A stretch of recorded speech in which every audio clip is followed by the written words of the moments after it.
স্বাস্থ্য ব্যবস্থায় নিয়োজিত যে সমস্ত চিকিৎসক এবং আমাদের স্বাস্থ্যকর্মীরা আছেন তাদের উপরে এই ধরনের যে অত্যাচার চলছে, নির্যাতন চলছে, তাতে করে একটি জিনিস সন্দেহ হয়, প্রতীয়মানও হয় যে বাংলাদেশের স্বাস্থ্য ব্যবস্থাকে পরমুখাপেক্ষী করার একটি ষড়যন্ত্র বলে আমাদের মনে হচ্ছে। আপনারা জানেন যে বাংলাদেশ থেকে প্রতি বছর প্রায় $4 বিলিয়ন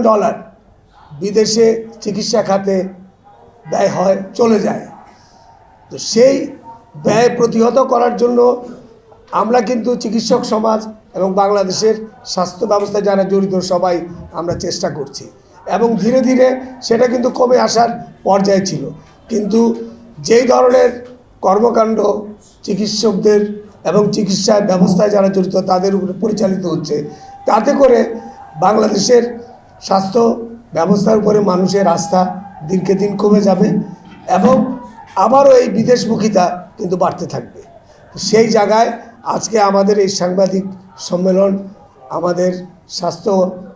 কর্মীদের, চিকিৎসকদের নিরাপত্তা এবং একই সাথে বাংলাদেশের জনমানুষের স্বাস্থ্য ব্যবস্থা প্রাপ্তির বিষয়ে যে আকাঙ্ক্ষা,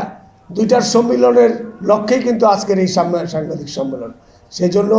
আমরা সাংবাদিক ভাই বোন, আপনারা আমাদের সহায়ক শক্তি, আপনাদেরকে গুরুত্ব সহকারে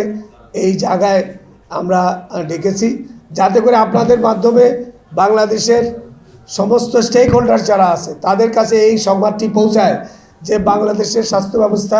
অত্যন্ত ঝুঁকিপূর্ণ অবস্থায় চলে যাচ্ছে এবং এই ষড়যন্ত্র চক্রান্তের পিছনে যারা জড়িত তাদের বিরুদ্ধে এখনই যদি